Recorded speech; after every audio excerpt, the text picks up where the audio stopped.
Basically, this podcast will be in part 1 and part 2 because part 1 was we talked for quite a little while, and then I had massive technical issues with the Blue Yeti. It started buzzing non-stop for like 40 minutes off air. So basically, I've resorted to troubleshooting everything, not being able to figure it out, then going, fuck it, I'll use my other microphone, plugging that in, realizing how bad quality it is compared to the Yeti, and then going, well, fuck it, let's see if the Yeti's still buzzing. Oh, it's been 40 minutes and it's magically stopped buzzing. So I have no fucking clue what's causing it, basically. Yeah. So at this point, I'm just going to use it, and whatever happens, I don't care. Tony, I've got really sad news for you. I'm sorry to say that Ubisoft has delayed that Avatar game in 2022. Shit, no. Yep. This is quick news, by the way, just for everyone to... This is quick That's where we news. are now. That's quick news. We've done I call it trailers. quick news, but half the trailers I talked about will have weird buzzing noise in the background. So yeah. I have no idea what was causing that. But anyway, I thought this was funny to bring up. I didn't even fucking know Ubisoft was making a fucking James Cameron Avatar game. No. So who the hell even cares about this? I saw a video. I think it was Jack's Films and Common Etiquette, and they were saying like Avatar is the highest grossing film of all time, but then they were like, nobody can name a single character from Avatar. Yeah, they go around like appearance stuff. Like ask like name one character from Avatar. Nobody could name a single. And character. everyone was like, Aang? And no, different Avatar. Wrong Avatar film. But someone at the end was like Jake Sully. It's like the only character I know. I thought about it, and I honestly couldn't think of a single character in Avatar. When he said Jake Sully, like, oh yeah, that's the main character's name. It finally clicked, but until that point, I was like, no idea. Like, it's so weird that it's the highest grossing film of all time, and you can't remember a single character. All I remember about the film is Sigourney Weaver, isn't it? That's all I remember. She's the scientist, and she does. Spoilers. Because I was like, it's a sci-fi film. You need Sigourney Weaver from Alien, right? Yeah, clearly, yes. She's okay. She's pretty good in everything she's in. So yeah, I like Sigourney Weaver. She's a good actress. I know she wanted to do comedy after Alien, but couldn't. So maybe one day. Well, yeah. Anyway, Tony. So speaking about things getting delayed to 2022, Kerbal Space Program has been delayed again to 2022. Yeah. This was on a Take-Two report, has shared the update. What do you feel about this getting delayed again? But what's their reasoning for it this time? Because before it was just like, COVID issues. From what I remember anyway. Like, because it was meant to be March 2021, not 1921. Then it's like, okay, we're going to put it back to fall of 2021. So what's the reason now? Is it just more delays? They did a forum post on the Kerbal Space Program forums from the creative director, and they said we had an immense it's more complex than technical and creative challenge when we started the project. We heard time and again from the community that the quality is paramount, and we feel the same way. And it's not enough to deliver a bunch of new features. These features must be woven into the stable, polished whole. We're creating a reliable foundation which players and modders alone can build for another one that involves solving problems that have never been solved before, and that takes time. Yeah. So they want to add more features, more polish, just make the game better for Kerbal Space Program fans, I guess. Yeah, I'm wondering if it has something to do with the base building. So I know if you try and add base building to the original Kerbal Space Program, like it gets really buggy and the game itself has struggles to save the exact location the base is on the globe. It's like really tricky to like get the precision correct, and it just explodes normally if you make it too big. It's just really weird. Do you remember that video you sent? I think you sent it to me. It was like, was it that one where it's like someone's built like this crazy base in Kerbal Space Program, and I was like, I couldn't believe it was still Kerbal Space Program, where he goes through 50 different types of doors. Yeah, it was basically like base Kerbal, like modern. It was like the new Kerbal, the KSP that has like the rotors and the pistons and things. Like it has like all the robotic stuff. But yeah, it was like, that was insane.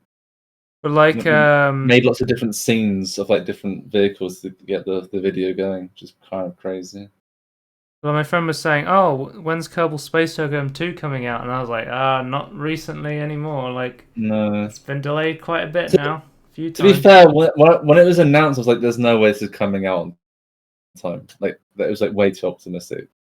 Like, okay, when I found out it was also ex Uber Entertainment, I know that their timescales are completely wrong as well. Like, they're always like way too optimistic. So I thought, yeah, definitely not coming out early 21. I guess I was right, but I thought it was going to come out late 21. I thought fall was making more sense, but apparently not. As we learned last podcast, World of Warcraft Shadowlands was delayed, but we now know it's coming out now November 23rd. So the pre-patch came out, but the actual game will be coming out this month, unless they delay it again. Paid expansion, right? It's not like a different. It's still like you pay for the expansion, right? Yeah, you still buy the expansion, and then you play it. They have done a level squish recently, so instead of going from 1 to what would be 130, the max level is now 50, and then this expansion will take you to 60, which I kind of like, which is pretty cool. I also like the new leveling system where from level 1 to 10 you start in like this brand new Shadow Isles area, I think it is, where it basically teaches you how to play the game, and then from levels like 10 to 50 you can basically select a campaign, so you can go and play through any of the previous expansions at any level, sort of thing, which is pretty cool. That's really cool. But yeah, because you can play different characters anew if you're a veteran, or like someone like me could then just like choose a campaign they like. It seems like Blizzard has made a bid to ban multi-boxing now. I don't know if you know about multi-boxing, but what multi-boxing was in WoW was people would create like 10 different World of Warcraft accounts, then use input broadcasting software to mirror the keystrokes to every single account. So they would run like 10 WoW clients at the same time and play 10 characters at the same time, sort of thing. And then what they would do was they would go around and PvP and kill people, or they would... The big thing was they would go and gather herbs or like mine resources on 10 accounts at the same time and then sell them on the market.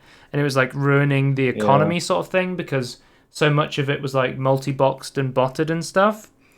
And Blizzard's always had the stance that, well, if someone wants to buy 10 WoW subscriptions, we don't care because we're getting all the money from those subscriptions. Because if you want to play on 10 accounts, you have to buy 10 separate World of Warcraft subscriptions. Yeah, and subscribe. Yeah. So they're like, I don't care, I'm getting a bunch of money. But it seems like the complaints from the other paying customers was enough that they've decided to take action against the multi-boxers. Yeah. So that's cool to see. We've talked about this before, haven't we? I feel like I didn't really think about the implications of the negative side of it. So, yeah, that's a good point. The ex-Blizzard dev Chris Metzen, who has now unveiled War Chief Gaming, the tabletop game company, which is pretty funny. Because if you don't know, Chris Metzen is the voice of Thrall, the War Chief in World of Warcraft and Warcraft 3. So I was like, that's pretty funny that his new tabletop company is called War Chief Gaming. That's like as on the nose as you can be without getting sued, I think. Like, War Chief Gaming. World of Warcraft, yeah. Not World of Warcraft, it's just War Chief. I don't think we have like crazy news. Like, I'm not particularly crazily interested in a new tabletop game, so we'll have to see. Like, I'm more interested in the other projects if they go for like an RPG or an MMO or something. But can they turn a tabletop game into a video game version of the tabletop? That'd be great. All right. Oh, Tony, I was telling you about Call of Duty. Call of Duty Black Ops Cold War will already take 250 gigabytes of space at release. Why? November 13th. It's coming out soon. It's not even that good looking. Like, it's not even that nice to look at. Like, yeah, sure, it's impressive technically. It needs all that space. Yeah, but ray tracing shouldn't take up more files. I guess there's more maps you have to deal with, I guess. This is interesting, because I think they were saying, like, I think they were trying to make Warzone their live service game, and then I'm like, well, how's that going to work if they're releasing a new game within like a couple of years since Modern Warfare? I think it's like a year since Modern Warfare came out, right? You say that as if that's a unique to Call of Duty. I think that's like every publisher, right? Or every big publisher. Like, yeah, we want to release a game every year and have a live server. But like, yes, that's the two things that happen at the same time. one thing that is cool with Call of Duty Warzone and Modern Warfare and Black Ops Cold War, you will be getting a cross-title prestige system. So Activision said the current plan is for Warzone is to include all primary and secondary weapons available through the lifespan of the Black Ops Cold War, including launch and season weapons, as well as every single weapon blueprint. So you can be using a gun in Warzone, and it'll give you progress towards Cold War, and then if you use it in Cold War, you can get progress towards Warzone. So basically, what they're doing here is it doesn't matter which of our games you're playing, you can do progress for both in either, and you can switch between them. You have a Call of Duty account. Yeah, they have like you. I think you have to make like an Activision account at this point. That makes sense. That's fair enough, I guess. Okay. I still think they're double dipping a little bit there, but that at least makes it better. Speaking of more Activision Blizzard news, we got a report recently saying that Activision Blizzard is bringing more franchises to mobile. We kind of knew this already because they have bigger opportunities, says the COO. But I thought it was pretty interesting to point out that Activision's last earning call, King, the mobile studio who creates Candy Crush, brings in more revenue than all of Blizzard and has less expenses. Okay. So this is what Activision Blizzard is looking at, like, because they own Candy Crush, and they're going, Candy Crush makes crazy money, and we don't have to do any work for it, basically. That's fine, but to me, that's like you own a car company, right? And you got this really good car that makes tons of money, and then you stop producing new cars. Then 10 years later, like, oh shit, we don't have a new car to release. You can't make any money. Like, I understand that they want to put all their eggs into the most money maker, but I feel like this is very short-sighted. So, according to the last earnings call, King made $2.03 billion and Blizzard made $1.5 billion. So, yeah, but how long is Candy Crush going to make that money though? Probably a long. There's I feel like there's probably people who've been playing Candy Crush for 10 years. Like a lot of older people still play Candy Crush. Like they have big older whales on Candy Crush. What? Yeah, what the fuck are they spending their money on? What the hell? Predatory microtransactions, Tony. It's a big issue. Okay. Here's a question then: if predatory microtransactions are not lockdown, if laws are put in place to really squish it, what are they going to do then?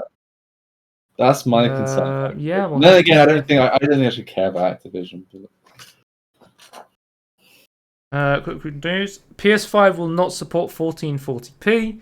This is probably because 1440p TVs don't exist, although you can plug a monitor into a PS5, but I assume such a small amount of people plugged 1440p monitors into their PS4 that Sony didn't see the point of adding this. Yeah.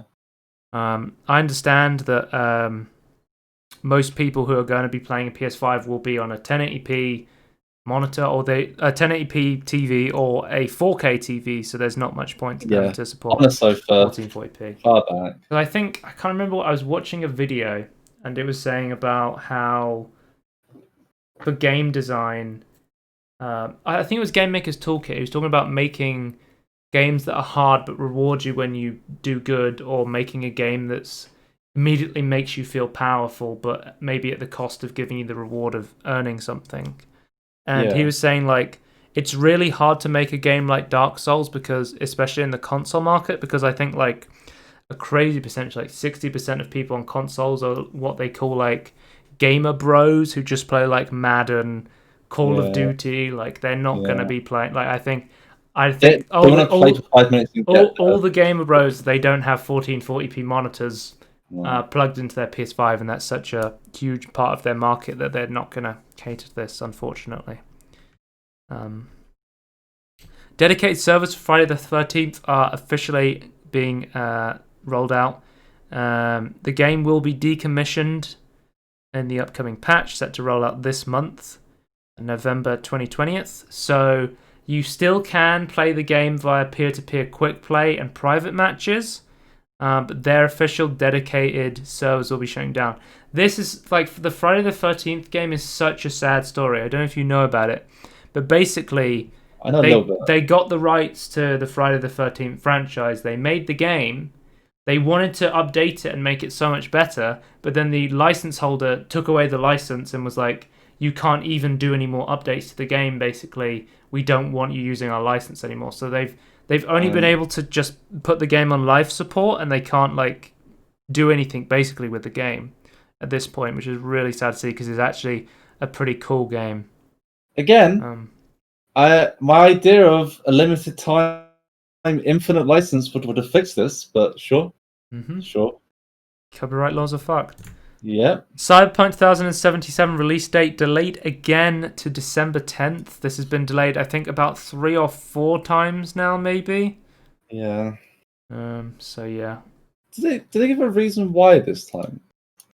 I think they said that the game is good on PC and the next generation consoles, but they were struggling to get it to run on the original consoles, such as the Xbox One and the PS4. So it's performance polish, basically. Yeah, basically they wanted to deliver the Cyberpunk ray tracing, like super cool visuals, but then like they couldn't get that to run on the lower.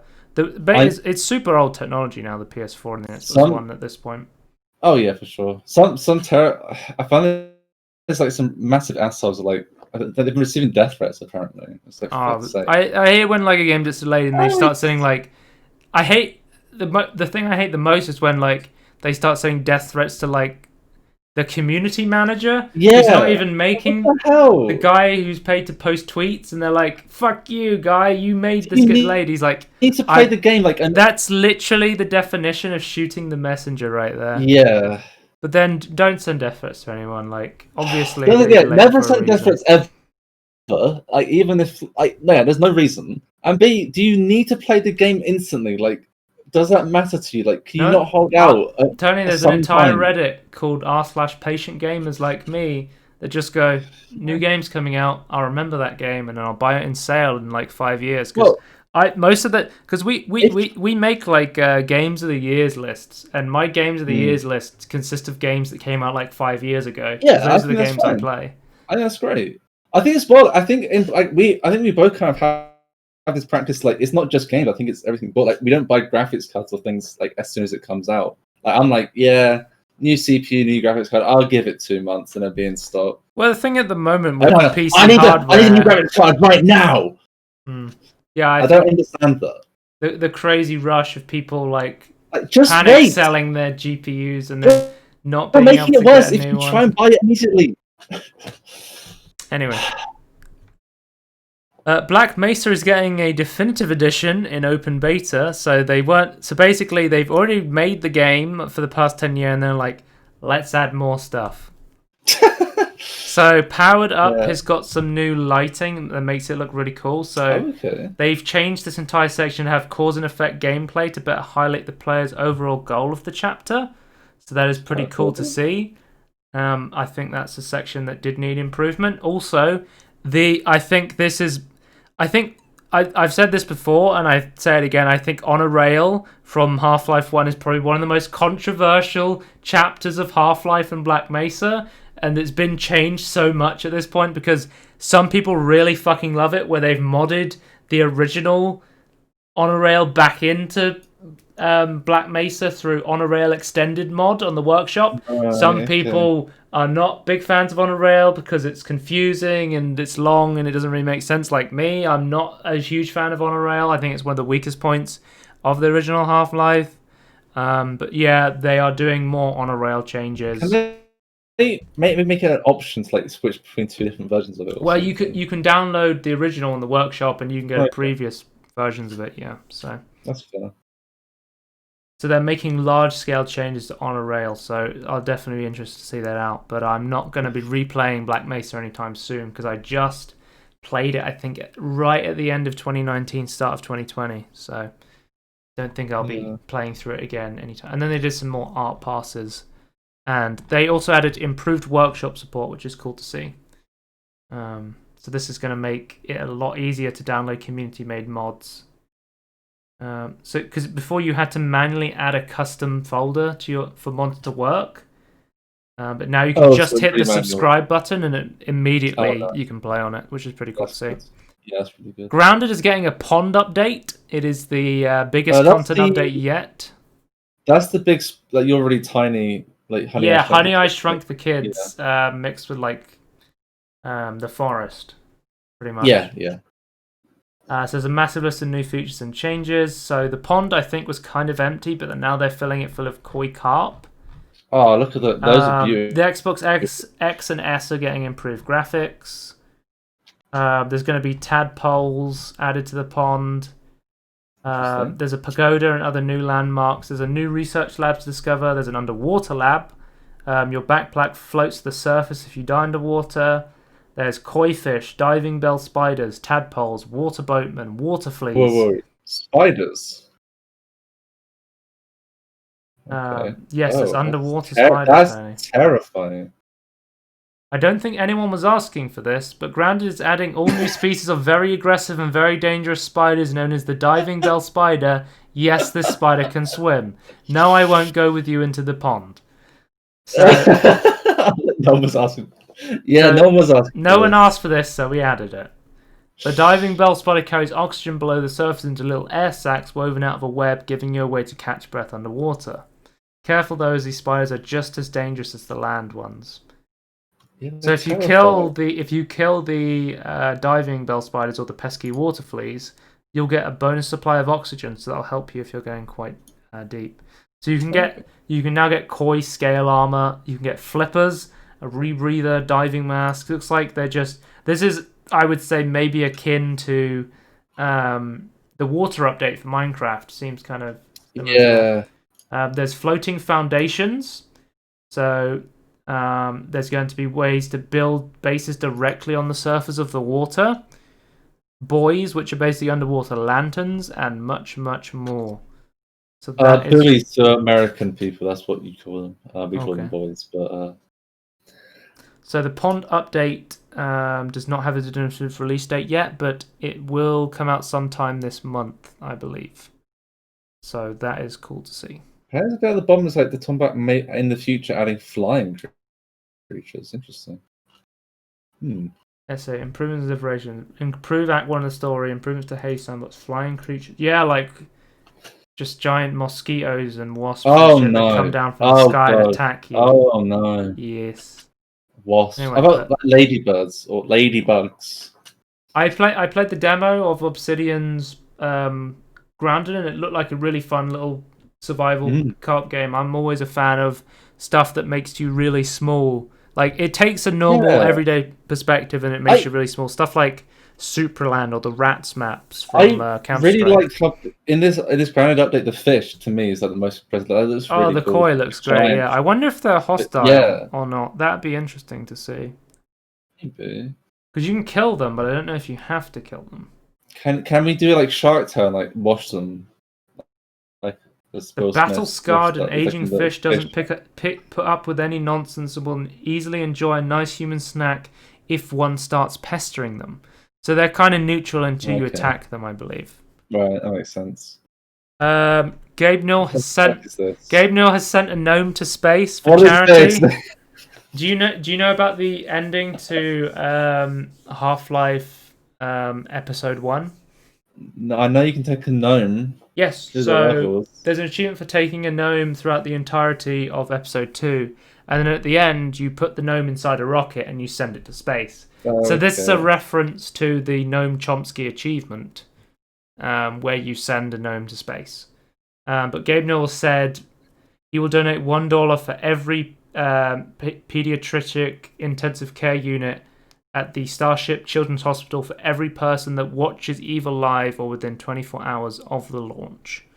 Okay. So that's pretty cool. So I thought it was a cool meme that Gabe Newell was actually sending a gnome to space. I thought it was pretty cool. Only $1 per person. Yeah, I read it first time and I was like, Gabe Newell's donating $1, and I was like, you cheap fuck. He's gone New Zealand on us. We got the Raspberry Pi 400, Tony.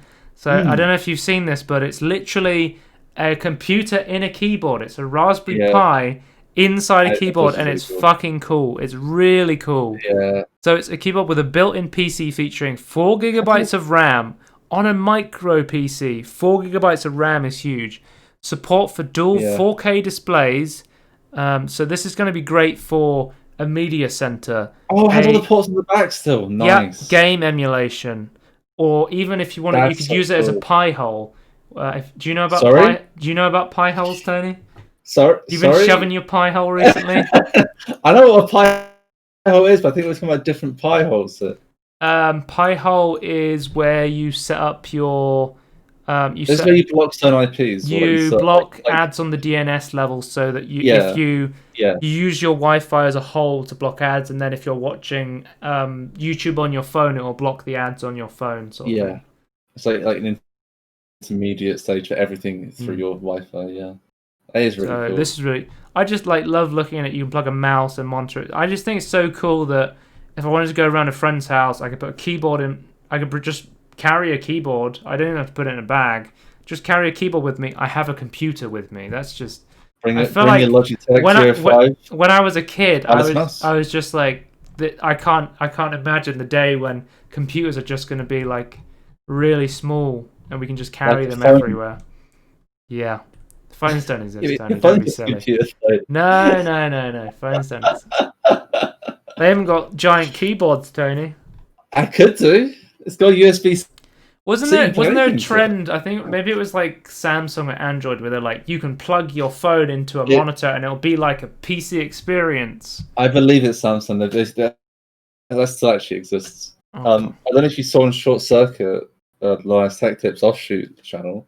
They had like a dock, it looked like a laptop. You plug your Samsung phone into it. It's kind of cool.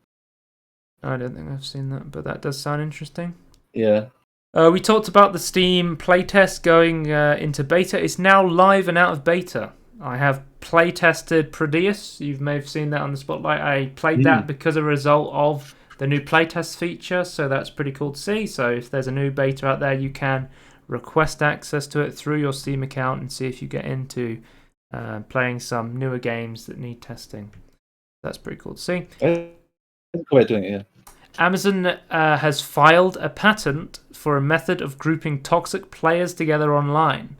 So usually you would group players based on their skill level, but if you have a bunch of people who are particularly toxic, you can put them all into the same group and force them to play together. It's kind of like the cheater, the cheater one where you force cheaters to only play against each other, sort of thing. Yeah. I always found that kind of poetic justice was pretty funny. Yeah. Okay. For the cheats, I think poetic justice is fine. Are we not concerned that this will just make them more toxic in general, though? Like, are we not is there not a different way we can make them realize they shouldn't be as toxic online? I think the idea is that they still want them to play the game.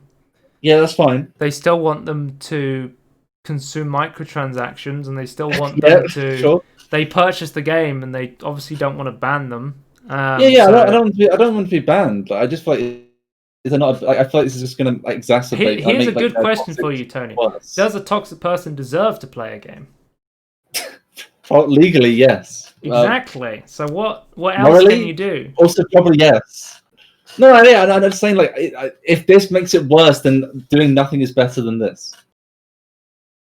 Not for everyone, admittedly, but I'm just concerned that it might make more toxic. They said in the filing overall. They acknowledged that it's pretty difficult to come up with a definition of what a toxic and a non-toxic player are, and ignores other differences in players' preferences.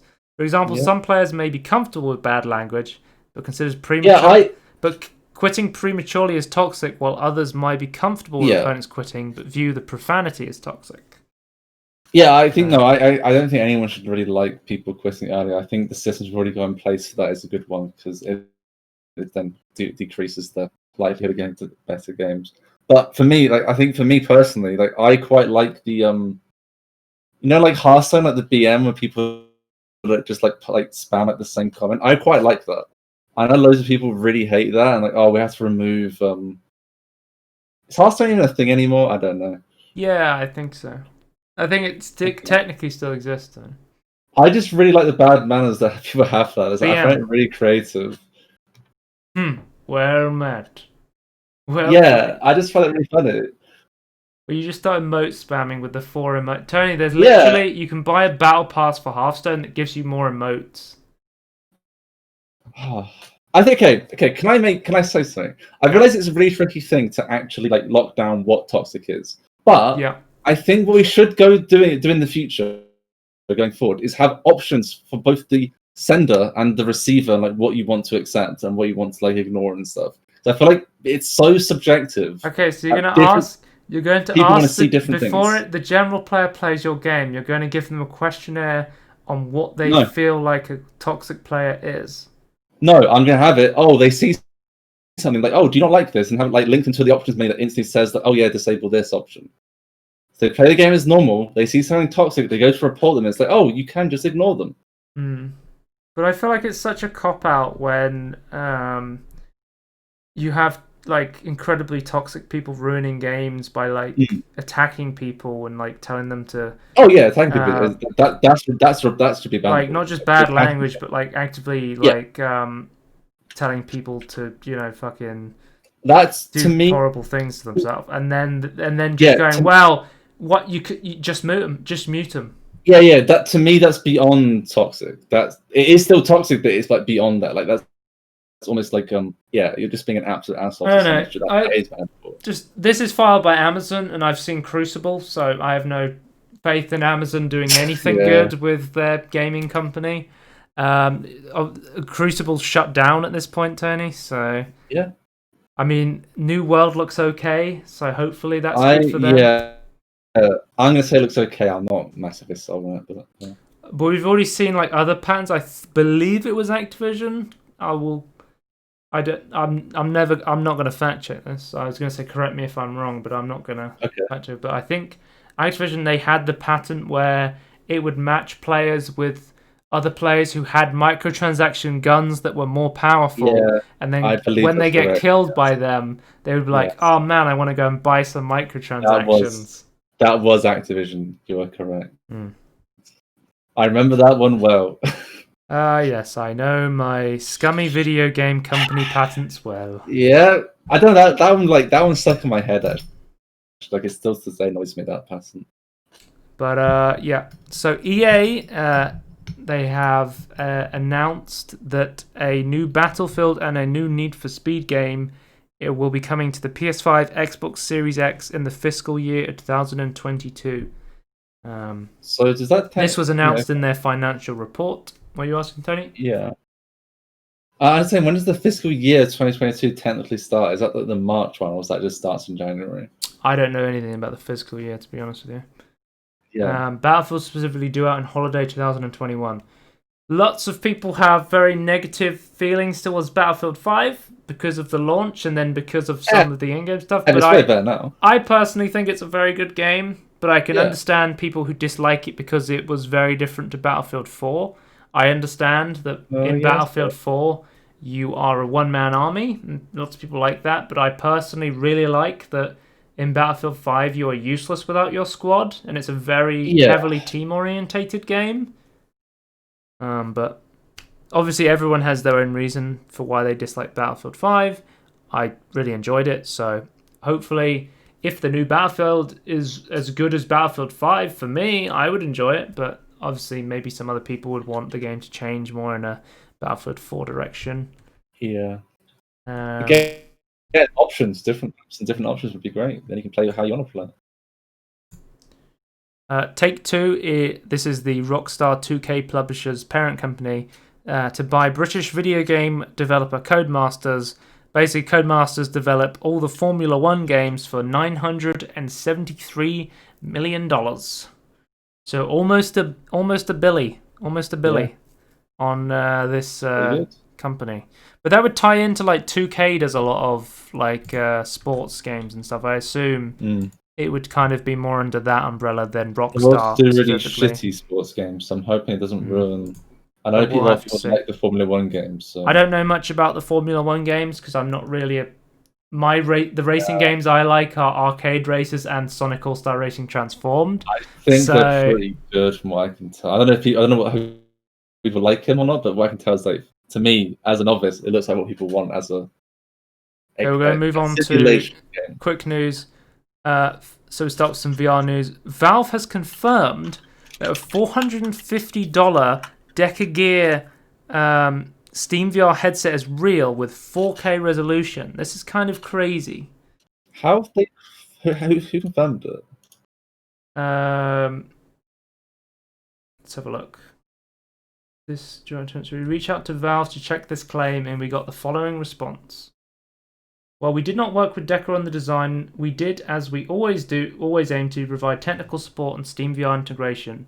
We're excited to try this headset when it becomes available, a Valve spokesman wrote in an email. So, interesting. Apparently, there's going to be a $450 Steam VR 4K headset. So that is pretty interesting to say, because we literally just had. You remember I was talking about the G2 HP Reverb, which was the 600 pound Valve Index lenses, Valve Index audio 4K headset from collaboration between Valve and Microsoft. And I was saying, oh, it's really cool that there's like a $600 product that has this technology, and now we're getting a 4K headset for $450. That would be pretty interesting. What was this hip tracking stuff at the bottom of this page, though? Hip tracking. Let me have a look. I just kept scrolling down. And I got to like facial VR with real-time facial. Oh yeah, I saw that where they were saying like. Tracking. They were saying like you had facial tracking to like show emotion when you were talking to people in like inside like something like Rec Room or like VR chat or something like that. That's really cool. I really like that. The controllers, from what I saw, they looked like Oculus controllers, pretty much that kind of design. Yeah, but then it says and hip tracker. Yeah, so it like usually you can use hip tracking already with the Vive trackers you can get for the Vive and the Index. On the belt, right?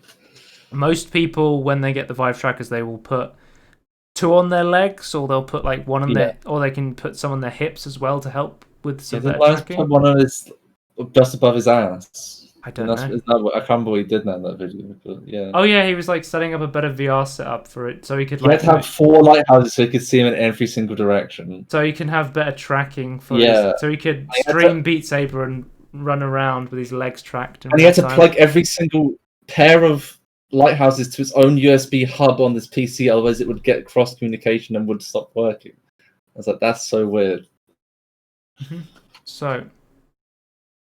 Around 7,000 people signed up for the Deca Gear waitlist,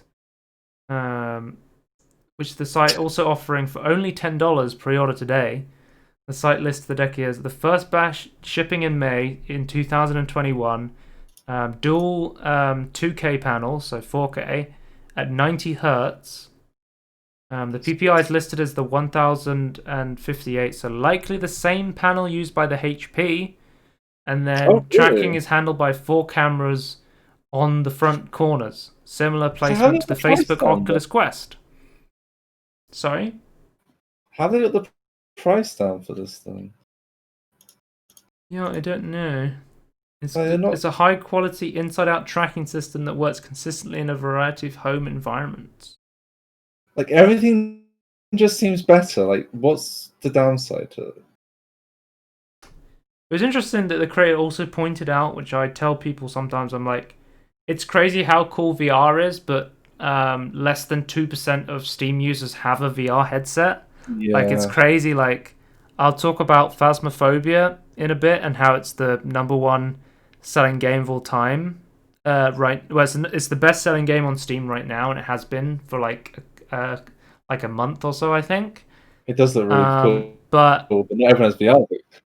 But what I'm saying, no, Tony, the reason Phasmophobia is doing so well is because it came out as a cool game that had very good VR support, which is why it was doing so well. Yeah, I think that's the best way to. That's the way to go, right? I think that's like make it so you don't need a VR More VR headset. news. Apparently, the Quest 2 has had some successful jailbreaking so far. So there has been a successful report of someone jailbreaking the Facebook services requirement to play on the Quest. But at this point, this is good now. But then when they update it, they may break this, and then you would have to try and it might brick your system when it updates. So you would have to maybe put in a feature to stop it from updating. I know someone who owns a Quest 2, and I think I talked about this, how the Quest 2 right now is still only 75 hertz on the link cable because they still need to do a software update that allows you to fully use the 90 hertz refresh rate. So right now, if you're using a Quest 2 as a PC headset, it's only 75 hertz. You can't even get the full 90 hertz refresh rate. I think it's coming maybe early 2021, probably like January to March time, maybe. Yeah. So that's kind of disappointing. This is the weird one where like there's a bounty to get it like cracked, and then the people went, "Yeah, I'll take that money," and then cracked it. So it's apparently there might be an even bigger one later if there is like an update that breaks it. Apparently, so interesting. Bounty to crack the Oculus Quest. Yeah, that's crazy to me. Is that legal? I'm not sure if you're allowed to do that. Anyone can put a bounty in anything if they want to. VR. So we got some more Oculus Quest 2 news. Oculus has paused the Quest 2 Elite strap shipments amidst quality reports. So from every review of the Elite strap I've seen, reviews of the actual product are good, but it seems like the issue seems to be caused by a bad batch / bad batches of the actual strap rather than a bad product. So it could be that the Elite strap has some bad batches, but overall the thing is good. Because I was talking to my friend who just basically bought a Oculus Quest, and I was playing some VR with him, teaching him some stuff, and I was talking to him about some stuff, and I was saying, because I think the Quest 2 has about a 2 to 3 hour battery life, and I was saying, well, that's pretty good, but sometimes I play VR for like 5 hours at a time, and then I was saying maybe you want to get a if you're planning on, because obviously you can, the Oculus Link cable, if you have it plugged in, the battery will lower slower, but it won't charge faster than it drains. Wasn't there a battery pack upgrade? Yes. So you can. So the Elite strap is for comfortability, but you can get the Elite strap with battery, which is why I was saying to him, maybe you should get the Elite strap with battery, because then they'll add more battery life to it. But then I was saying some stuff about the Elite straps having some bad batches, and I was like, oh, maybe hold off on that and wait and see more stuff about if they do a recall or something on the audio straps. Because I know some. Go on. I was gonna say quickly. It's like I would say, a lot of people seem to not have a problem with Facebook as well. Like a lot of dislikes on videos that even include the Oculus Quest 2. Right. So. Yeah, because I seen I think Linus and Jay got sponsored recently to do some Oculus videos. And they're both super negative. Like nothing against you guys, we just hate Facebook. Yeah. Okay. What else was I gonna say? I'm trying to remember what I was gonna say. I don't remember. Okay. Phasmophobia. I've been playing. I don't know if I talked about this on the podcast yet, but I've been playing a crazy amount of Phasmophobia. There will be a Tangerine video about Phasmophobia because I have VR footage of me playing Phasmophobia. Yes, I have. Have I talked about this yet? That I have my brother's Vive and I've been playing on it like crazy. There was, I think it was last week or the week before, depending on how you look at it, because we're on the weekend now. There was like a week where every day I played on the Vive on VR. I went on it and I played Phasmophobia in VR every single day. And this was after coming back from doing like my daily 9-mile bike ride as well. And I was coming back and I was playing VR for like 4 to 5 hours. So is it still quite I don't know. Does it give you quite a lot of exercise doing like the VR games you play? Does what? Sorry. The VR games you play, they still give you quite a lot of exercise and like a lot. Yeah, I mean, standing up for any like when you're playing VR, like I always play room scale. I never play seated. So standing up for any extended period of time is going to put strain on your feet. Like I got like I got like foot cramp yesterday. I was like, oh, maybe I need to sit down for a bit, sort of thing. You know, maybe you just like wipe your feet before playing. Do some stretches. Well, I do stretches, but it's just like you get stress on your feet if you use them too much, sort of thing. Yeah.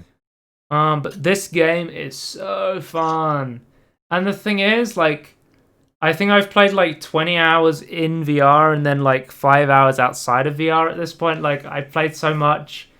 I know this game better in VR than I know it outside of VR at this point, which is crazy. It took me so long to set it up in VR. It took me like 2 hours of pissing about to actually properly set it up. But then once I figured it, like, it definitely needs like some better VR like initial integration to help you set it up. But yeah, I won't talk about it too long because I'm going to make a tangerine on this and I have notes for it so I don't forget. And I'll talk about Phasmophobia fully there. It's really fun. It's the best-selling game on Steam right now, and it's been out like literally a month. So this is crazy. Yeah, how popular it is. I saw it like a couple people play it on YouTube, and suddenly like everyone's playing it. Like, that's the power of influencers, Tony. Yeah. As soon as one person makes a video on squeakers, suddenly they update the squeakers. It's not even like the people I watch. They weren't even like saying anything positive. They're just playing the game. People looked at them and went, that looks great fun. I'll play it. Yeah, there's definitely been like huge. Definitely been like a huge wave of Twitch streamers playing this, like Soda Poppin' and people like that, big into VR. I was just thinking, you don't need like to pay someone to give a positive review. You just need if you're confident in your game, just pay them to play it. It's almost like that's how most people do influence advertising right now. Yes. Even if your game kind of sucks, having it in front of people's eyes will make them know about it. Yeah. Even if the person playing it doesn't really like it, it doesn't necessarily matter. They can look at it themselves and go, yes, I want to play it. So, the Phasmophobia dev originally, when he released this game, he was actually expecting a small 500-person game. He was like, my game is going to sell like 500 copies. Tony, I'm going to tell you something that's going to shock you. The person who made this game, he's a one-man dev team. He's one person. He's one person. What the hell? He has zero video game experience. This is his first ever project. Okay. So this is insane. How much is this game on Steam? It's £10. It's £11, and it went on a 10% sale. So on Halloween, you can get it for £10. He added VR himself, by himself. Yep. Oh my god. Okay, this guy might be cleverer than he thinks he is. So basically, he was going to go quickly out of early access, and then he was going to add content slowly, sort of thing. But then he was seeing how huge of a success this game has come. He's like, oh god, this game's really broken because this is my first product and it has tons of bugs. I've got to fix this. Yeah, because at this point he's had to go out and go, I need a bunch more developers to help me because there's not 500 people playing this. There's now millions of people playing this. So it's kind of like a situation we've seen before. I think it was it Yandere Dev where he was saying I think wasn't that a situation where he had Tiny Build or something was gonna help him build the game, and I don't know what's going on with Yandere Dev anymore, but basically he said basically he made I think it's a similar situation to maybe Gary Newman from Gary's Mod, where he's saying he was working on his own on the new Sandbox game in Source 2, where he was saying it's a lot easier when you're the only one working on it, because the way I'd explain it is building a game's kind of like having a room, right? Where my room's messy, but I know where everything is. So even if it's messy, I understand where everything is and I can use it. But then when you bring somebody else into your room, they have no fucking clue where everything is. It's not an organized system. Yeah. Well, can I give another example where even if you do know where everything is, imagine two people trying to paint on the same canvas. The logistics required, even if you know where everything is still more tricky. So basically, what he's been doing recently is he added a very a smallish Halloween update where he added some pumpkins, he added some new ghost models, which are pretty cool to see. And he basically what he's been doing is bug fixes. He's basically trying to make the baseline game fixed. And then he's going to make content patches and stay in early access for a bit longer, which is pretty cool to see. Like, he's understood where the game is going right now. Like, he has a Trello board, so I can pull that up quickly and like show you like how much. So going back to the money thing, like, how much Yeah. money do you think he's made there? If it's like £11, and there's what, millions of players? So Steam takes a 30% cut, Yeah. so quite a lot of money potentially. Yeah. And there's taxes as well, like income tax, and like there's like different. Yeah, I don't know where the money's So going. you can see like the stuff he's worked on. So he's going to make the basketball, add a salt objective, add a kick button, publish the Vive port. This is all the stuff he's like put into the game. Okay. Sort of thing, or that's ready to be put in the game. This is stuff that needs testing. He put an ideas needed one, but some of them have disappeared because he initially had here the potential to select what difficulty you want, but maybe that because basically you can write comments. So he's putting stuff that he's like, I have a rough idea about this. What do you guys think? And then he's reading the comments and changing it as he goes. Really cool. This is all the stuff that he's working on. I love there's tons of VR stuff and VR bugs being fixed. As someone who this bug specifically annoys, where I sometimes randomly spin around in VR and I'm like, God damn it, I'm so glad this is a known VR bug. But then it sounds without touching the joystick. Okay. So it seems like at the moment,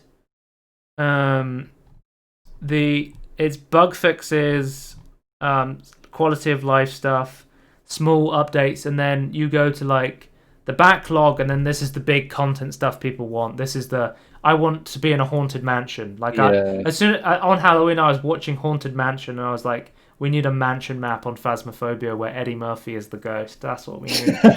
They want an apartment building. You love that film. I'm the biggest Eddie Murphy fan. I love Eddie Murphy. So, Haunted Mansion is a terrible film. I just love it personally. Yeah. It's like a great terrible film. I watched it in the cinema, I think, and I think I was okay with it, but I was like a bit confused by it. I think because I think he said ideas needed. Maybe he was saying like he thought the thermometer was too strong. He was like, maybe I need to balance the thermometer because it allows you to find the ghost's favorite room very quickly, especially if you're like a very like a professional player who plays it a lot. One of the coolest changes I saw was. He wanted to. So when you die in this game, it kind of sucks because you can't do anything. Basically, when you're in the spirit world, you just walk around and watch everyone. And like again, so let's go to another parallel of a game that does this well. Like when you die in Among Us, you can still go and complete your tasks, or if you're an imposter, you can still sabotage when you're a ghost. So his idea was, if you're a ghost, you can pick up objects and throw them around like a poltergeist, and I was like, that is the perfect idea. So cool. I would love to troll my teammates by throwing plates around. I do that when I do that when I'm in VR and I'm alive. I just go, guys, and I just throw a plate and I go, there's a poltergeist over there. You just throw a plate across the room. So yeah, that would be a fun way to allow dead players to still have fun in the game while they're waiting for everybody else to complete the mission. That is perfect. But yeah. I will make a whole video on Phasmophobia, which will include footage of me playing Phasmophobia in VR. I have it. It's fucking awesome. And I feel like I've played it on PC and VR both for a long time now, and I feel like every time I go back into VR, I'm like, this is almost a different game in VR. It's so much more fun, sort of thing. So, do you still think you want? Do you like go back and go, I want to play this game again? What do you mean? Like, I say some games don't last long in like the memory. Like, I'm wondering how long this will last as like a game people play. Because I think one of the big problems at the moment is the game doesn't have crazy replayabilities at the moment because I've been long since been past there's a leveling up system where initially a lot of the better equipment is locked off to you, the more expensive equipment, but then it gets to a point where as you level up, you unlock stuff, and that feels really cool. but then you get to like level 15 or something, and I'm like level 32. And from like level 15 to 32, you unlock nothing. You basically get XP for no reason. Like it doesn't, like me getting higher level now doesn't give me anything. So they definitely need to. Thing. Yeah, basically they need to add more progression to the game to add more replayability sort of thing. That's something they need to add. But obviously, more maps would help as well, right? Yeah, but that's bug fixes first. Oh yeah, for sure. Then add more progression and quality of life stuff, and then new maps, because you've got to do it. You can't just go new maps. Oh shit, there's tons of bugs. It's completely broken. I've built this on spaghetti code. Yeah. Anyway, sure. I will have an opportunity to talk about Phasmophobia more, but check out our Tangerine video on that. Uplay Plus is becoming Ubisoft Plus, but still is not worth the money. There you go. It now includes the beta with Stadion and Amazon Luna. We talked about this briefly. So there's the Amazon game streaming service, and the Google streaming service will be on Ubisoft Plus, and those are 3 things I'm not checking out because none of them interest me. So yeah. Yeah. A Dutch judge has ruled that EA should be fined €5,000 every week until it removes FIFA loot boxes. Apparently, EA plans to appeal this decision, and it seems like loot boxes in FIFA now is officially banned in the Netherlands. Ooh, so it seems like we have some precedent. That's pretty close to the UK. Yeah. We have some precedent here of a European country again. I think it was it Belgium that had the before. They're pretty close as well, aren't they? Valve had to add the X-ray scanner where you could already see what your next item was, and then once you used it, basically it was loot boxes, but you got to see what you were going to get, but you couldn't see what the next one was going to get until you purchased the previous one. It was a fucking whole loophole system. Yeah, pretty interesting. There's a new mid-season Fall Guys update coming out. That is going to be called, I think it's called the Only. It's not called the OnlyFans update, is it? It's a new feature that features OnlyFans. That is the that's the community update features.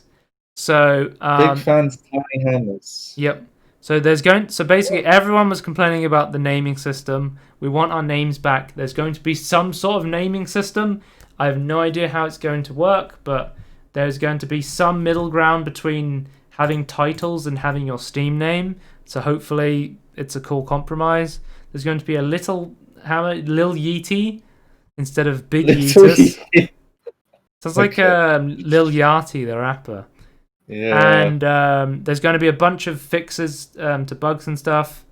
And there's going to be loads more level variations. There's going to be more random obstacles on maps. So it's going to add even more replayability to Fall Guys. I can't wait for the Fall Guys OnlyFans. I'm so excited for it. Good update. The Minecraft Caves and Cliffs snapshot is out, Tony, and I've been playing on this a little bit. Yeah. So everyone's like, there's new caves and there's brand new caves to explore. And the first thing I did, I'm putting rails underwater, baby. You can now have rails underwater. They haven't added the new cave stuff yet, so they've added amethysts, but like not. Stuff. Yeah, they haven't really added all of the cave stuff. So. Yes, they've added the copper blocks, the copper ore, added the amethyst, and the it's not called the telescope, the spyglass. Yeah. Added redstone. Yeah, they've added tracks underwater, which is a bit weird. I think it's cool for building like flooded scenes, but I'm not really sure the point of it. But because you just drown, surely.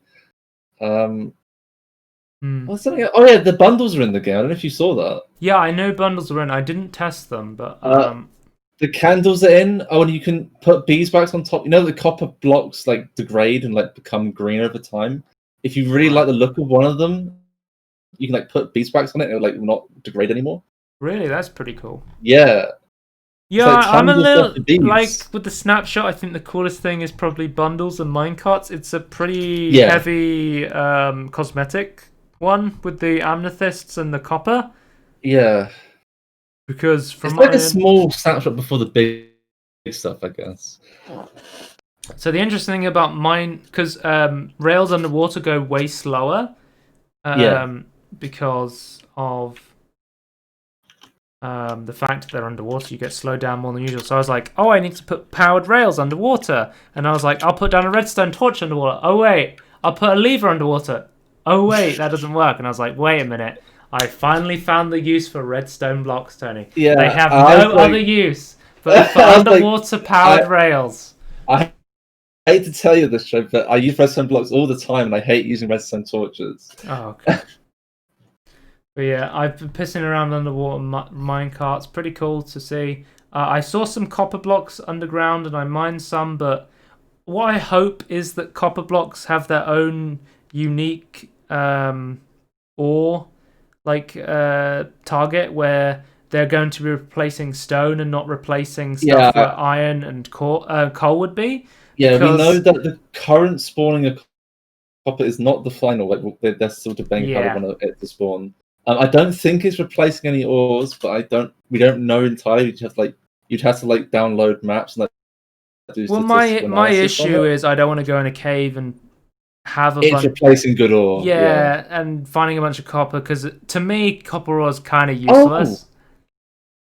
Yeah, at the moment. Okay, it's not quite only decorative, but it might as well be decorative because it also you can make the spyglass out of it, and you can make the lightning rod out of it. Yeah, and they're pretty useless. What use do we have for those other than... people wanted a way to make charged creepers. Okay, interesting. And it does seem to work, sort of. You can do a charged creeper farm, almost. Yeah, I think there might be a problem with... And this is completely... I don't know if this is true or not, or just this guy... I was unlucky guy I was watching, but he couldn't get a storm to have lightning in it. Okay. And it's I don't know what's going on, but I don't seem to get lightning anymore. I did go into an amethyst block. So the amethysts come in clusters. Yeah. So it's an amethyst geode. So that's the name of where they spawn. And then there's a they spawn in different stages. I think there's 4 stages. I believe so, yes. And then they only spawn on top of this special amethyst geode material. So basically you kind of have to farm them similar to mushrooms in a way, where you kind of have to farm them underground but on the specific block. And then but these are not movable whatsoever. You can't put the piston, they're not silk touchable. There might be a glitchy way to move them, which if there is, that'll be immediately exploited. So yeah, because I was really confused what tuff and calcite was, and then I was like, oh, there's amethyst in here. I think tuff and calcite. Yeah, because the calcite is on the outside of it, right? It's so the outer layer is tuff, then calcite, and then the amethyst geode is in the inside. And I was like, what the hell is tuff and calcite? And then I was like, oh, it's another cosmetic block. What? I've heard calcite. This calcite's something to do with bones or something, right? It's like a white block. So yeah. It's the new marble, Tony. It's the new marble. Yeah, true. They're gonna be they're adding limestone eventually, though. When they finally add the rest of the Minecraft, the cliffs and cave stuff. So, there's one thing I was really confused about. I don't know if you noticed. They added tinted glass. Yeah, I made some tinted glass. Why? Where did this come from? Who? I'm glad it's here, but who asked for it? So the way it works is it's light can't pass through it, which is really interesting. Yeah, it's great. Because I think people were kind of annoyed that you couldn't have tinted glass where you wanted to separate different areas with light, sort of thing. Yeah, pretty interesting. It's really good for mob traps. You wanted to see and go see what the hell's going on. But yeah, I pissed around with tinted glass. I couldn't figure out how to make it because when I went on the Snapshot, none of the recipes were up, and I was putting copper down and putting shards around it. I was like, how the fuck do I craft this fucking what's it called, spyglass? I was trying to figure out what the recipe was for it. It's two copper and amethyst in a straight line, isn't it? I couldn't figure it out. So it probably exists on the Minecraft wiki now. You can probably just look it up. Spyglass Minecraft. Let's see if the recipe's up. See how far away I was from it. Here's a big update, which I don't know if anyone wanted, but I wanted. I never thought to do that pattern at all. What's the pattern? It's shard at the top, 2 bars below, in the middle. Oh, right, yeah. So what I did was I was like, oh, if it's a spyglass, maybe you put the shard in the middle and then you surround it with the copper. Like a circle pattern, Oh, because you it's were like a thinking about the spyglass. lens, not the Yeah, I was thinking whole like the thing. lens, which is why I was trying to figure it out that way. But yeah, Right. I Yeah, never I would think the have idea figured is that out the that amethyst. pattern on my Yeah, I own. think the idea is the amethyst is already the lens. You don't need to do anything else. Yeah, that makes sense. Um, But well, it's not diagonal though. Like, is it not a diagonal pattern as well? Like, wouldn't it make sense to have both? Like, make it upright and diagonal. wait, I'm just reading this about cauldrons. Cauldrons can now be filled with lava, and Oh filled lava yeah, cauldrons give off a redstone signal of strength 1. yeah. Bit weird. Lava cauldron redstone build mumbo jumbo incoming. No, because you can already you can already fill a cauldron with water, then use bottles to remove 2 water, and it gives an output of 1. Oh, okay. People complain like, why can't this give an output of 4? And then like you have more redstone stuff. I'm not a redstone engineer, which is why I was confused by underwater redstone immediately. Yeah. So we'll have to see. But anyway. But okay, here's the thing that I wanted. I don't think anyone else asked for. Do you know anything about dirt paths or grass paths? Yes. Okay. I use Daft Paths quite a lot.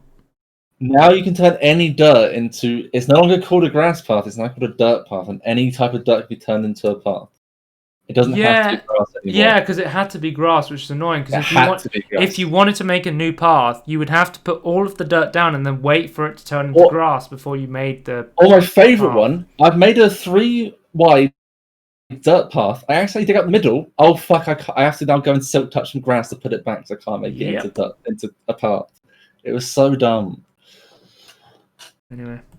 I used to have mods all the time just to fix Cool that. to see a little slice of. I believe they split it up so that the Bedrock beta has the goats in the snow, and then Java has the amethyst and the copper and the minecart. So it seems like in the past they would do everything on the Java snapshot, but now they're splitting up between the Bedrock beta and the Java snapshot.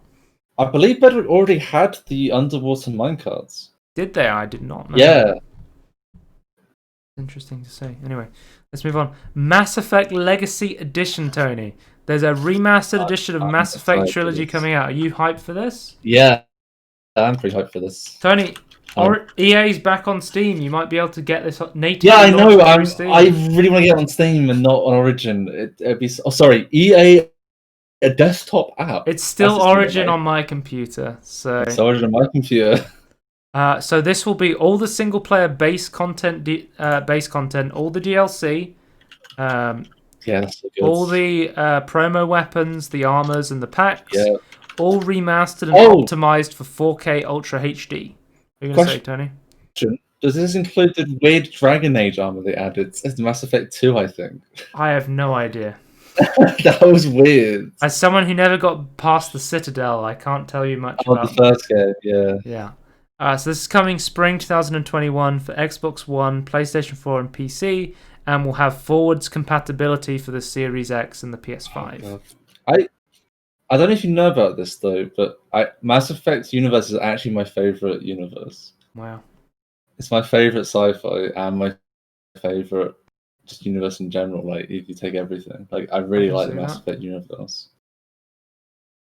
Oh, that's so good. Yeah, I can definitely see that from the outside, looking in through my window from the Citadel.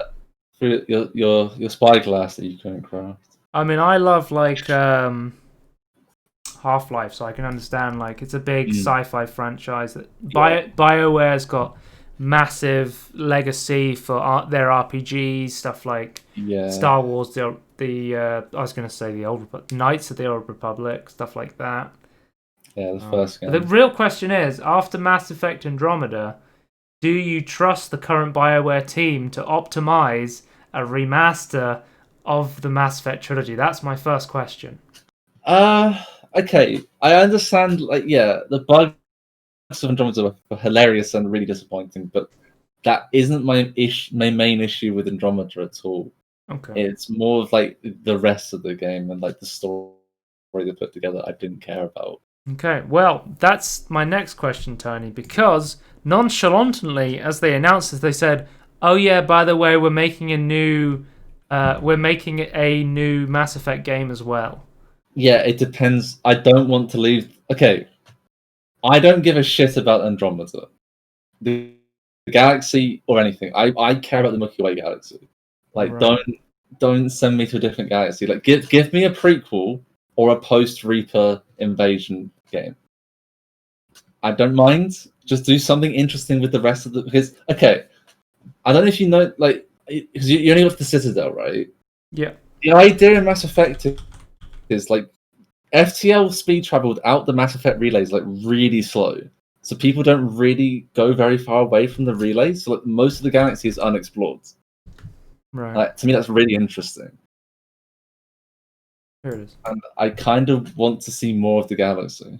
So, BioWare confirmed new Mass Effect game development. A veteran team of developers are already hard at work, and we got this screenshot of like a ship on what seems like some sort. It looks like the Mandalorian to me. I'm just gonna put that out there. It's very like sand planet sort of thing. So I accidentally linked the same thing twice. I'll send it to you on Discord. Okay, I just wanted to see the ship. Yeah. That's the screenshot they gave out with the story. Yeah, it's not quite Mandalorian-y, but yeah, I see you coming. It's an industrial ship. Okay. We are hard work envisioning the next chapter of the Mass Effect universe. We're in early stages of the project and can't say much more, but we're looking forward to showing a vision for where we'll be going next. Put my skeptical hat on though. You could probably send an image of like Andromeda ship in and make it look cool and go, yeah, new Mass Effect games. It's not really an indication of anything. But... Yeah, obviously. But it's like there was like people were saying like, oh, Todd Howard gave more information on Starfield, the new Bethesda thing. I was like, there's an hour. It was from like an hour-long talk with like a Brighton developer conference, and I'm like, I'm not sitting through an hour of Todd Howard speaking, saying loads of words but nothing at all. I believe he said it's a single-player RPG and it's going to have some procedural generation. And I was like, we knew it's going to be a single-player RPG. So here's my interpretation of that. Surely, if there's lots of information in that, people would just posted the information directly to like Reddit. And all I saw was Todd Howard said Starfield is a game. Yeah. So to me, it means there's nothing was said. If people can't give bullet points of what happened, then nothing was said. Where's the Todd Howard classic? He says words, but nothing at all. Anyway, let's move on to, I think this is our final piece of news before we end the podcast. Big Navi is out, Tony. We've got Big Navi price and release date revealed. So, shall we start from the top of the stack or the bottom of the stack? How do you want to do this? I start at the top because this is very pricey. So the Radeon RX 6000, RX 6900. The 6900 XT is available. No, you need to say 69. That's where the memes come from. That is it's available December 8th, an MSRP of $1,000. 80 compute units, 2015 game clock, and a 2 gigahertz. Game clock, and a 2.2 gigahertz. 2.2 boost clock. Small rant, Tangerine here. Can we just stop with the megahertz now? When we had 200 megahertz graphics cards, fine. But now we're well past the 1 gigahertz. It's gigahertz. It's gigahertz. Michael says nice in the chat. We were talking about you earlier, Michael, but you probably missed that. So welcome. Oh yeah, we were. I found a website you might enjoy. I'll send it to you after the podcast. Anyway, it's coming with 128 megabyte Infinity Cache and 16 gigabytes of GDDR6. Yeah, that's the crazy part, right? All of these top ones have 16 gigabytes, whereas the 3080 from Nvidia only has 10 gigabytes, right? We'll have to see how they use the graphics card RAM. 300. So I know the CPU, the Ryzen CPU can use the Radeon's graphics RAM. Didn't somebody install like Crysis on the fucking GDDR, or only on the GDDR of a card? They weren't using the card at all. They only used like the RAM of the card, basically. That's crazy. 300 watt total graphics power. consumption, and then it's meant to be as fast as the RTX 3090. So this is your comparable to it. This one. Then we have the mid-range one, or I guess. Sure. This is like the 3070 Super. This is like this is the RTX 30. This is meant to be as fast as the RTX 3080. So this is your Radeon RX 6800 XT. This will be available November 18th with a MSRP of $649. This has 72 compute units and 2 gigahertz clock with a 2.2 boost clock, 128 megabytes of Infinity Cache, 16 gigabytes of GDDR6, 300 watt total power consumption, and yeah, it's meant to be as fast as a 3080. And then we have it's the 6800. The 6800, which is comparable to the RTX 2080 Ti or the RTX 3070, and that'll be available November 18th as well with a MSRP of $579. This has 60 compute units, a 1.8 gigahertz clock, and a 2.1 boost clock, 128 megabytes Infinity Cache, and also 16 gigabytes of GDDR6. But this has a slightly less power consumption of 250 watts. Is it? Yep. Are these prices like super competitive to you? They seem like super lower than the Nvidia stuff. Well, maybe not super low, but some of them are like. Well, I think like you can look at the 6900, right? Yeah. Where $200 lower than the 3090. Yeah. $500. Yeah, the 3090 is like 1.5k. That's dollars. insane. Yeah. So it's very competitive, and you're getting like more GDDR in some cases. Yeah, there's more. The more GRAM you gain with this is great, or the VRAM. Sorry, there is one thing I immediately have to point out, and it's going to be a game changer for a lot of people. This does not have tensor cores on it. So AMD can now try and compete with ray tracing. We still don't have the full benchmarks of Big Navi's ray tracing solution versus Nvidia's, but DLS 2.0 is a game changer, ladies and gentlemen. You don't know what DLSS is? It is deep learning super sampling. It's using the tensor cores on the Nvidia graphics cards to use artificial intelligence to upscale the image in a lower resolution to your native resolution. So this is great for 4K, 1440p, and VR especially, because VR really needs high resolutions, especially with all the 4K headsets coming out. True. Now, AMD does have something in the pipeline called super resolution, which people are assuming is going to be a competitor to DLSS 2.0 at some point, but it doesn't have dedicated tensor cores. It's not using AI, and even AMD refuses to compare it to DLSS, and it's very early in development. So I think at this point, if DLSS is a big thing for you and you're someone who's playing like 4K games and is looking at getting like a RTX 3070 to like upscale with DLSS to 4K, DLSS is going to be huge for you. Do you think that's why these are so much lower? Because they don't have this. They don't have the artificial intelligence. Yeah. But I was going to say, aren't Nvidia like AI leaders like in the whole world? Like their AIs are some of the best AI. But the one big feature they do have is they're starting to get the market share on CPUs, because we just had. Sorry, I just pointed this out. AMD will support all ray tracing titles that do not feature proprietary APIs. So, DirectX 12 Ultimate will be immediately supported by RDNA 2, which is the very popular ray tracing technology at the moment. So that's pretty cool to see. Yeah. I think have I skipped to that? No. Okay. So we have smart memory access. So the Ryzen 5000 series on 500 series motherboards can directly access the RX 6000 series memory all 16 Which is gigabytes of it. DDR6. Yes.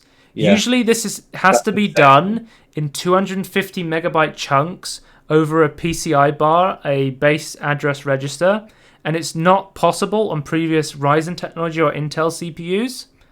But this is optimized for games, and not all games will be optimized for this, but on the games that are, you can expect a 6 to 10% performance increase if you're running the Ryzen 5000 CPU and the 6000 series GPU. So it's like we have this technology where if you're full team red with a 500 series motherboard, you can get this performance.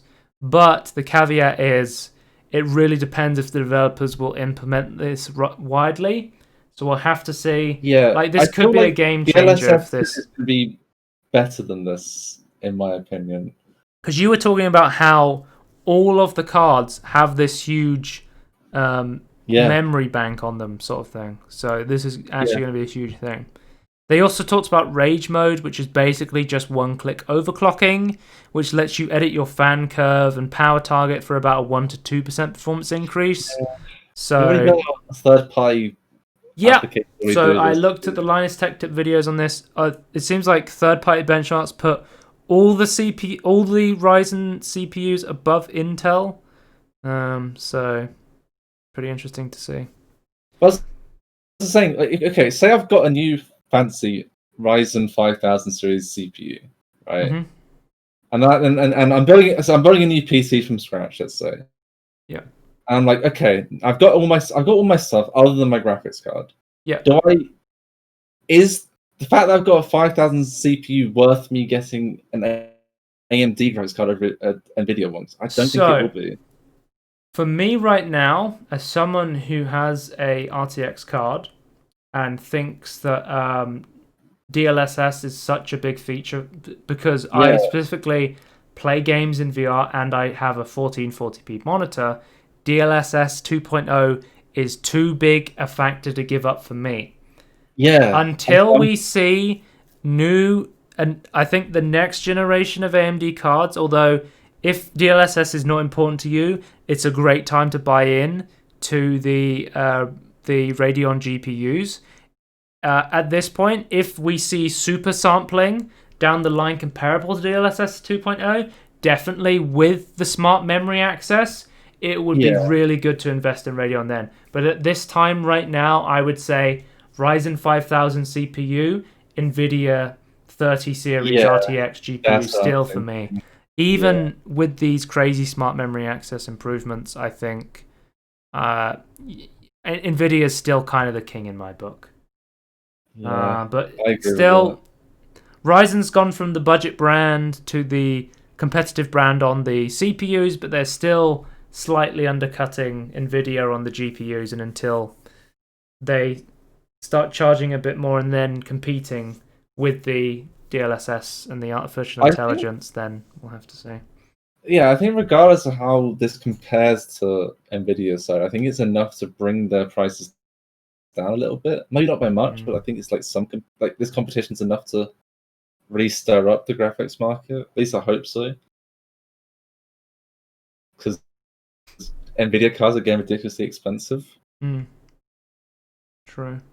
But the 2070 is like really reasonably priced, right? Yeah, but this RX 6800 is, I think, a little bit better. Yeah, but then I was saying it has DLSS. Oh yeah, for sure. But like, ignoring that for a second, it's around 500. I'm hoping this aggressive price difference is like going to force NVIDIA to slightly lower their price. So it'd be interesting to see. Yeah, I feel like RDNA 3 or whatever the next graphics headline is going to be the thing that's actually competitive. I feel like I'm a bit concerned for AMD's. Like, I've never wanted to buy an AMD graphics card. And we still don't have real testing. Yeah. We still don't know about the Ray Accelerator core. True. I have to find out about their ray tracing. Yeah, well, I'm curious to know what happens when we actually get them in reviewers' hands to see what they say. Like, I want to actually see performance. So those compute units are the same as their ray accelerators. So the 6900 has 80, the 6800 has 72, and then the 6800 has 60. So I'm assuming ray tracing performance will be better on the card with the more ray accelerators. So I have Do you to find see it interesting that both Nvidia and AMD have like completely different ways of approaching graphics? Like they're made completely differently. Yeah, it's really interesting to see how they're like changing the game and pushing each other, sort of thing. Yeah, despite being different, they're competing in the same space. Yeah, I find that really interesting actually. Yeah. On to the final piece of news. Apparently, AMD are aiming to add ray tracing processors to their APUs. So this would be really interesting to see, like their CPUs with like the graphics integrated, the APUs would have ray tracing on them. That would be really interesting to see. What do you think about that? Like low spec gamer fucking ray tracing. Yeah, I'm thinking more. I'm like approaching this from the high end, right? Like, I actually think it's really cool that you can get like a high end CPU. The amount of time I've been saved when doing like this is more at work stuff at this point, but like having Intel stuff where I can just like plug it directly into the motherboard to actually see what the hell's going on if the graphics card isn't working is really cool. That's why I like APUs. And that's an AMD styling thing. That's why I like CPUs with some sort of graphics thing on it. But from what I understood of Ryzen 3000 series CPUs, when they added graphics stuff to it, it actually lowered the processing speed or lowered like the overall performance of the compute units on the CPU. So I'm a bit concerned for that. But yeah, I guess like from a budget side, like the trade-off between it probably isn't as bad. Yeah, we'll have to see how that turns out. We got a new PMology tweet, guys. Banger alert! Let's read this out. I thought it was quite funny. Imagine a game where you finally defeat the end boss, but they refuse to accept it. To get to the end credits, you have to convince them that you'd won. And I believe somebody. I was talking to somebody in Discord, and they said, so the hardest final boss would be Donald Trump then. So yeah. Oh yeah, that was me. I said. Oh, you said that. Yeah, I said that. Yeah, okay. I was like, Donald Trump. That was a banger because it's very topical right now of people refusing to accept that they'd lost. So yeah. I will say, okay, this is slightly political. There are a lot of Republican supporters that are like, yeah, Trump should just step down, like he's lost. So I will say there's like some hope for America. Anyway, let's go to the outro. You can check us out and everything in between podcast on YouTube if you want to watch the VOD. If you're not already, subscribe and share. Twitch.tv/Scorn if you want to watch live, where you can see live technical difficulties as I try and fix the Blue Yeti. And then at Scorn2000, where I will maybe remember to post when we're going live, as I just realized I did not today. So there's like if you're a fan of Konami gambling machines, follow my Twitter. There's a 50% chance I will post a VOD of something, or I will remember to post if we're going live. So we can do something more topical here. It's as likely as the Apple Watch 6 giving you an actual blood reading. Oh, I saw that video today on Short Circuit. Dude, you remember I was talking about how I was recommending the iPhone S. I was saying the iPhone SE looked really interesting. Yeah. Because it was basically the iPhone, the Apple Watch 5S or 5C or something with bare features. I was like, oh, that's cool. And it's like, but then I found out it didn't have the always on display. Yeah. And I was like, I kind of think that would be really cool. Okay. Can I give a slight... I don't know if this is true or not, because I'm kind of ashamed that Linus didn't test this. I don't think he's in... Like, what he's saying, I don't think it's as bad as he's saying. Like, I think it's actually quite good at detecting if you're looking at it or not. I don't think it's as bad as he remembers. Yeah, I think it's but... a lot better. What I would want to do with it was So recently, oh my god, I'm going into a tangent on the fucking... That's fine, it's fine. I started biking at the end of 2019, right? Yeah. And I started biking on an electric bike. And I got to a point where I was riding I started using the electricity a lot, and then I started using it less and less and less, and I got to a point where I was riding the electric bike without using the electric at all. I was just having a massive paperweight, basically. It was like 3 kilogram weight of a battery. And so More recently, than a paperweight. That's just a weight. Yeah, I mean, recently I've taken it off, and but the thing I found, no speedo. I don't have a speedometer, and my entire time learning to ride a bike, I learned to ride a bike with the speedometer, so I know when to change gears based on how fast I'm going. So now I don't know how fast I'm going because I can't see it. So now it's like I'm kind of learning. It's like Tony, imagine you learning gears again. Imagine you went driving tomorrow, but you covered up the speedometer, so you had no idea how fast you were going, and you'd have to try and feel how fast you were going. To be fair, there's actually like a post-learning thing with a lot of people, like me included, with drivers who just passed their test. Like you go from using the rev counter to change your gears to just how you hear the engine. Yeah, so that's why I'm going to have to relearn. But the reason I bring up this point is with an always-on display, I could set up a speedometer on the watch and then use that to tell how fast I'm going. Oh, you don't want to move your wrist. You just want to look at it. Okay, I see. Yes, which is why I'm like, as someone who rides a bike, having an always-on display is incredibly important to me. So you're gonna get a second-hand iWatch 5 then? I don't know. I don't like. It would be really useful for someone who exercises a lot like me to actually get an Apple Watch, but I don't know. I'm in the iPhone system, so I could use it. Because that's another thing is, if you don't have a iPhone, you can't use it with an Apple Watch. It only works with iPhones, which is kind of shit. I wish they would allow Androids to use it. And Android wearable watches are pretty shit. Hello, welcome to the outro of the podcast where Joe talks about Apple Watches and biking for 5 minutes. 5 minutes, yeah. Okay.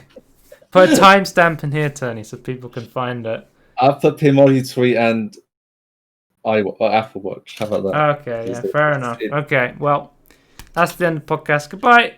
Bye.